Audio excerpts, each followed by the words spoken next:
A Christian perspective on militant Islam. The issue is a matter of the internal condition of the West, where especially we as Christians have a very large responsibility and opportunity to sound a different sound than what comes from those who say there is no God and those who say, unless you serve our God, we'll kill you. On the feature interview today, Harry Antonides on the threat that militant Muslims pose to Christianity and to historic Western civilization. In the news, it's the month of May, the month that always features marches for life at various locations around the country. We look back at last week's big event in Ottawa and at the impetus behind these annual events. And a little more from the Christian Legal Institute conference in London, Ontario, earlier this month. And now, Lighthouse News. Lighthouse News is a presentation of ARPA, the Association for Reformed Political Action. Here's your host, Al Sebring. It's the month of May, and that means it's the season for pro-life marches across the country. The biggest one, of course, was held in Ottawa last week. Thousands turn out every year to press the federal government for changes in abortion legislation and to let their voices be heard on end-of-life issues, euthanasia, and assisted suicide. But We Need a Law's Mike Schutten says while these events in Ottawa and provincial capitals all over the country are definitely about political lobbying, there's also a couple of other reasons people get together in common cause like this. To network with people. These are annual events, and just naturally people get together and discuss things that are going on in their lives, or just see somebody, catch up with somebody who you haven't seen for a year.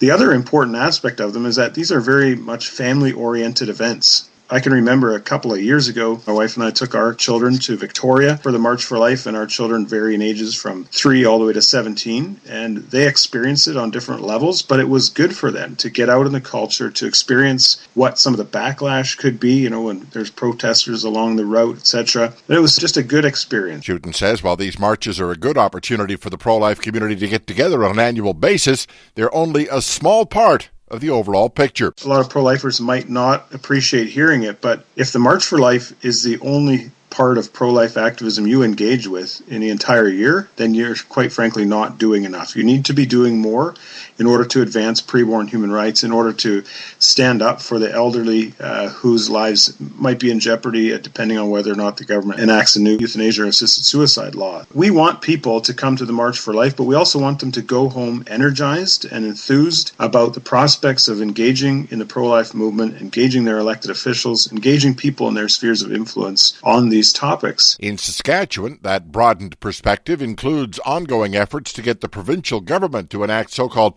parental consent legislation, a bill that would require parents of teenage girls to be involved in any decisions their daughters might make about abortion.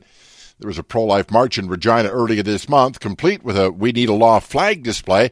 But Colette Stang with the province's Pro-Life Association says the parental consent campaign is also taking up a lot of their time and energy. We've had quite a campaign to get information out to grassroots, and we've had a lot of response. We've had about 6,000 petitions signed and numerous postcards, and we have the saskparentalconsent.ca site where people can print off letters and they can email their MLAs. We have a really good response from grassroots, and we're actually doing another swing through the province with our postcards. So we have lots of good promotional things with the campaign. She says she's optimistic the campaign has the attention of provincial politicians, and there's a good chance the legislation will eventually happen. Over the past few weeks, you've also heard us talk about the Reformed Prayer Service that was part of the national event in Ottawa. The service is sponsored every year by Jubilee Canadian Reformed Church in the nation's capital. Pastor George Van Popta says this particular service was started about 10 years ago.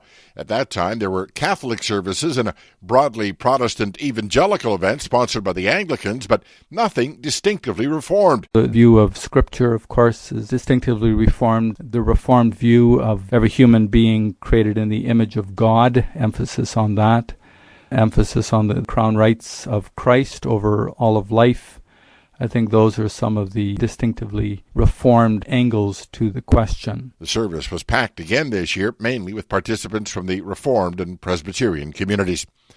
Last week, we brought you some audio from the Christian Legal Institute conference in London, Ontario earlier this month, and we promised you a little more this week. Another one of the speakers at the event was Reverend Joe Boot from the Ezra Institute, which co-sponsored the event. He talked about the historic relationship between Christianity, morality, and our Western legal structure. Biblical faith and biblical law has been foundational to the Western legal tradition, essentially since the 9th century with Alfred the Great. Law and gospel are present right up into the mid-20th century with the coronation oath of Queen Elizabeth, and that there has been a historic commitment in the Western world to the advancement of the law and gospel of God, and that the Church's neglect of God's law over especially the last 60 or 70 years has had very serious repercussions in society. And so the call is really for Christians to begin to reintegrate law and gospel in a robust way so that we take all of Scripture and seek to apply it and pursue a recovery of the values of Scripture for public and private life. Back with more after this. Do you have a question about Canadian news or politics that you would like answered on air? We would love to hear from you. Go to arpacanada.ca/Lighthouse News and click on Answering Machine to leave us a brief message. Please keep your message to 90 seconds or less. When leaving a message, please start with your name and where you're calling from. Visit arpacanada.ca/Lighthouse News and tune in to hear answers to your questions and much more on Lighthouse News. And we're back on the program. If you grew up in the Reformed community in the 60s and 70s, you no doubt heard the name Harry Antonides. He was arguably the driving force behind the establishment of the CLAC, the Christian Labour Association of Canada. He put a lot of thought during his working life into the notion of applying Christian thought to the operation of our society. Harry Antonides is retired now, in his 70s, and in his retirement he's taken on a new passion, the study of Islam. I recently had a chance to sit down for breakfast with Harry, and after we finished our meal, we were still sitting in the restaurant, I took the opportunity to ask him about his new focus. Now that you're retired, you've kind of found a new cause.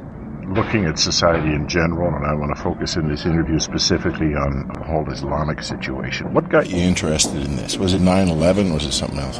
Well, if you would have asked me anything about the Muslim religion 12 years ago, and you would say to me, Allah and the God we serve are really the same thing. I have made a study of Islam, readings and writings and so on. And so I now believe that Allah and the God of the Bible is not the same God as some people believe. So I've done some work on it, and I've also written about it, because I think that we as Christians need to understand what Islam is all about, where its power lies, and its power lies in force and violence. At least in one sector, there are many Muslims who are not jihadists. They're moderate people. Some of them have come here because they want to escape the control and the harshness and the violence, the stuff that's also done in the name of Islam in many parts of the world. So I think this is the time that we need to be very concerned about what Islam is, what it wants to do, and so that's why I started to read and study and write about it somewhat. The Christians need to wake up to the fact that they are facing here a force that they need to understand, and they need to be able to put their own Christian faith at work and realize that the God of the Bible is a loving God. Christ has come not to condemn the world, but to save the world. You touched on this. You know, every time we hear Barack Obama or Tony Abbott or some of those people speak, they draw a very firm distinction between Islam and militant Islam. You know, not all Muslims, and you said it yourself, not all Muslims are bent on jihad.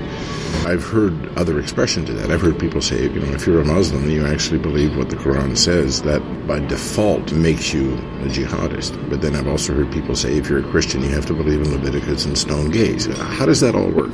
I think we have to realize that the Islamic world is not a unified, radical movement. And basically, of course, in the literature, the Quran and the Hadith teaches a radical message of spreading their religion all over the world.